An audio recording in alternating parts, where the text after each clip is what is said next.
बिस्मिल्लाहिर रहमानिर रहीम। हे समस्त जगतबासी, आज आमी शामीम आली चिश्ती आपनादेर सामने जे आलोचनाटी निये आसलाम सेटी हलो जे नबी आमादेर पारकांडारी।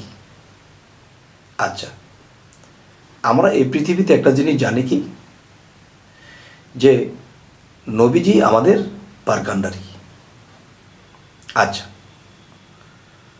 नबीजी आमादेर पारकांडारी जे विषयटा सेटा हलो देखुन, नबीजी किन्तु चार जायगाय, यदि बला हय चारजन नबी चार जायगाय सेटा आरेक जायगाय ठीक आछे, किन्तु एकजन नबी चार जायगाय, एकजन रासूल चार जायगाय, सेटा केमन करे? जेमन आव्वाल माने आगे मुहम्मद सल्लल्लाहु आलैहि वसल्लम छिलो, आखिर मृत्युर परे रासूल आछे थाकबे, जाहिर बास्तव रासूल आछे जा देखा जाए, बातिन गोपने रासूल आछे। आज एखन आखिर मृत्युर परे रासूलके पाबो, जाहिर बास्तव रासूल आछे बर्तमान, जाहिर अर्थ कि प्रकाश जा देखा जाए। अव्वल आगे नबी छिलो हजरत मुहम्मद सल्लल्लाहु आलैहि वसल्लम, बातिन गोपने रासूल आछे। ताहले चारजन नबी जेमन ईसा मूसा दाऊद जबरुल्लाह मुहम्मद रासूलुल्लाह, এই চারজন নবী শ্রেষ্ঠ। এই চারজন কিন্তু দেখা গেছে ৬০০ বছর পর পর পৃথিবীতে আগমন হয়েছে। তো এখন বলবো যে সেই চারজন নবী এখানে মিলাবেন না।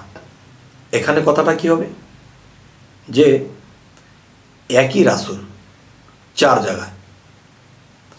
আচ্ছা, যিনি ১৪০০ বছর আগে এই মানব দেহের বডিটা নিয়েছিলেন তিনি কিন্তু কাফেরদের অত্যাচার সইলেন, মানুষদেরকে বোঝালেন, অনেক লাঞ্ছনা বঞ্চনা হইলেন।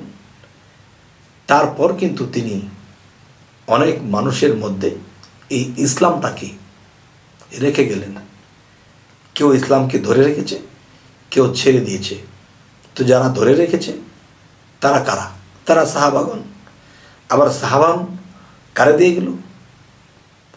এরকম স্তর বাই স্তর ওলিয়া আউলিয়াদের মাধ্যমে এই শান্তি প্রতিষ্ঠিত এখনও রয়েছে।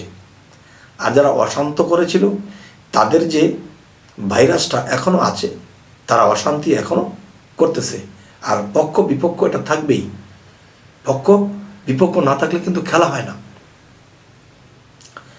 তাই বলবো কি যে আউয়াল আখের জাহের বাতেন সাইরো জায়গায় রাসূল আছে। এখন কোন রাসূল আমার পারকান্ডারি, আপনার পারকান্ডারি?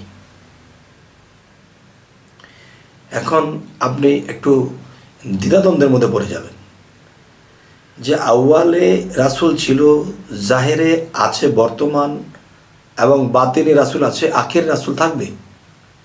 তাহলে এই চারজন রাসূলের মধ্যে কোন রাসূল আপনার আর আমার পারকান্ডারি? আমি বলবো যে এই চারো জায়গায় যে রাসূল, এই চারো জায়গার রাসূল কিন্তু একই রাসূল, কিন্তু চারটা ভাগে। যেমন রাসূলের একটা রূপ প্রকাশ করেছেন মদিনার বুকে, মক্কার বুকে, যে মুহাম্মদ সাল্লাল্লাহু আলাইহি সাল্লাম সেই রাসূলের প্রকাশ্য রূপ ছিল। এলো আউয়াল, আগে ছিলেন তিনি। এখন জাহির যা বর্তমান দেখা যায়, জাহির অর্থ প্রকাশ যা দেখা যায়, সেটি হলো কি তাওহীদের মুর্শিদ আমার মুহাম্মাদের নাম। যিনি নিজেকে পবিত্র করল সে একজন ওলি আউলিয়া হলো, এবং সেই ওলি আউলিয়ার যে একটা রূপস্রোত আছে, তিনি রূপটাই কিন্তু রাসূল রূপ। যেমন সেই রাসূল আত্মগতভাবে এসে সেই জাহিরি একজন মুর্শিদ বা একজন কামেল পীরের মধ্যে সে বিলীন হয়। বিলীন যখন হয় তখন দুধের সাথে যখন চিনি মিলিয়ে দেওয়া হয় তখন জিনিসটা যেরকম মিষ্টি হয়ে যায়, কিন্তু চিনিটা দেখা যায় না, কিন্তু মিষ্টি অনুভব করা যায়। ঠিক রাসূল সেই পবিত্র মানুষের সাথে, সেই অলি আউলিয়ার সাথে, সেই কামেল মুর্শিদের সাথে মিশে যায়। তখন কি হয়? দুধে চিনি মিলিয়ে মিষ্টি হয়ে যায়। তাই কোনো অলি আউলিয়াকে যখন মানা হয় তখন রাসূলকেই মানা হয়, আর রাসূলকে যখন মানা হয় তখন আল্লাহকেই মানা হয়। তাই আজকের যে কথা, কোন রাসূল আপনার আমার পারকান্ডারি, এই চাইরো জায়গার রাসূলই আপনার আমার পারকান্ডারি। কেমন করে? সেটি হলো, দেখুন, 1400-1450 বছর আগে হযরত মুহাম্মদ সাল্লাল্লাহু আলাইহি সাল্লাম, তিনি, তার কাছে আল্লাহ কোরআন নাযিল করলেন, নবুয়ত দান করলেন এবং মানুষকে বোঝানোর মতো ক্ষমতা দিলেন।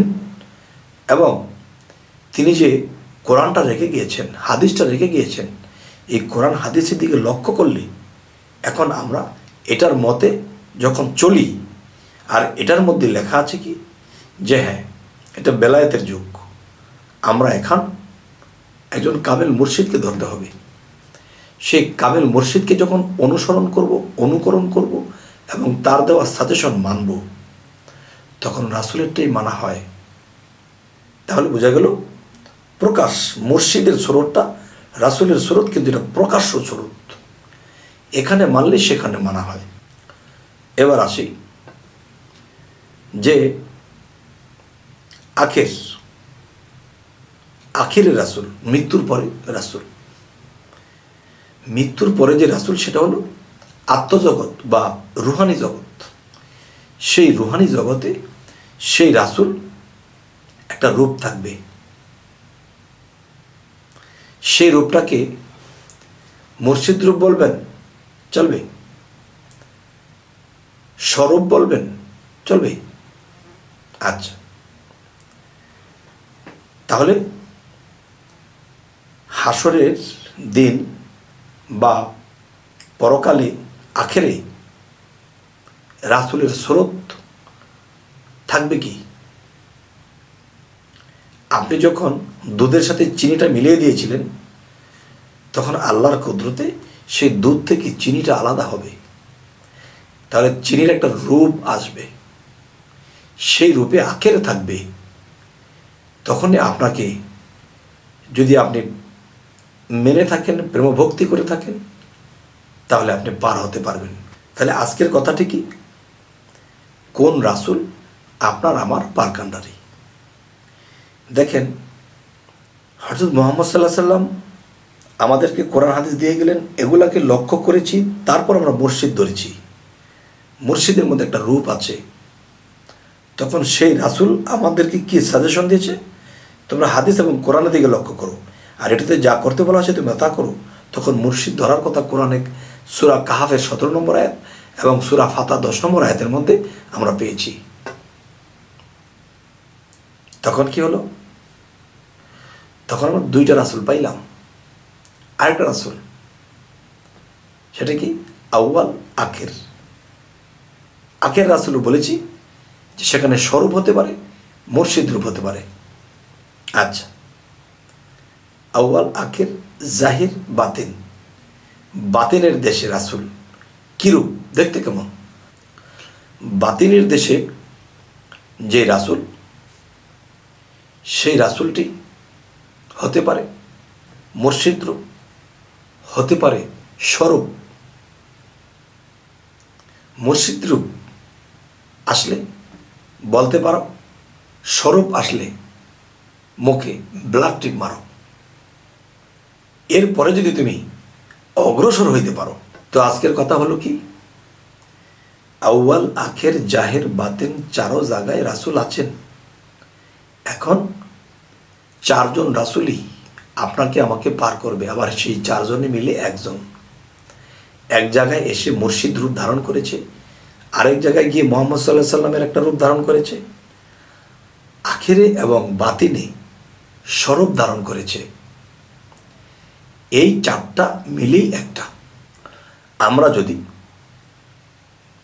হযরত মুহাম্মদ সাল্লাল্লাহু আলাইহি সাল্লামকে মানি, তার আদেশগুলো শুনি, তাহলে মুর্শিদ ধরতে হবে। যখন আমরা মুর্শিদ ধরব, তখন আমরা বাতিনের রাসূলের খবর পাবো। আর বাতিনের রাসূল যখন খবর পাবো এবং তার সাথে আমরা সম্পর্ক করব, তখন আখেরে এই রূপে তিনি সাক্ষাৎ ঘটাবেন। ভক্তের আত্মার মুক্তি যে প্রাপ্ত সে মুক্তি পেবে, আর যে আত্মার মুক্তির প্রাপ্ত হয়নি সে যেটা পাবে সে সেটা দিয়ে দিবে তাকে। যদি কেউ মুর্শিদকে বা মুর্শিদ রূপকে অবহেলা করে, অমান্য করে, সে রাসূলকে অমান্য করলো, আর যে রাসূলকে অমান্য করলো সে আল্লাহকে অমান্য করলো। তবে কতটুকু বোঝাতে পারলাম জানি না, অবশ্যই আমাদেরকে জানাবেন কমেন্টে যে আমি কি বোঝাতে পারলাম কিনা। এবং আমাদের চ্যানেলের আলোচনা যদি ভালো লাগে তো অবশ্যই সাবস্ক্রাইব করে নেবেন, পরবর্তীতে যেন ভালো আলোচনা এনে দিতে পারি। তো সকলেই ভালো থাকবেন। আল্লাহ হাফিজ।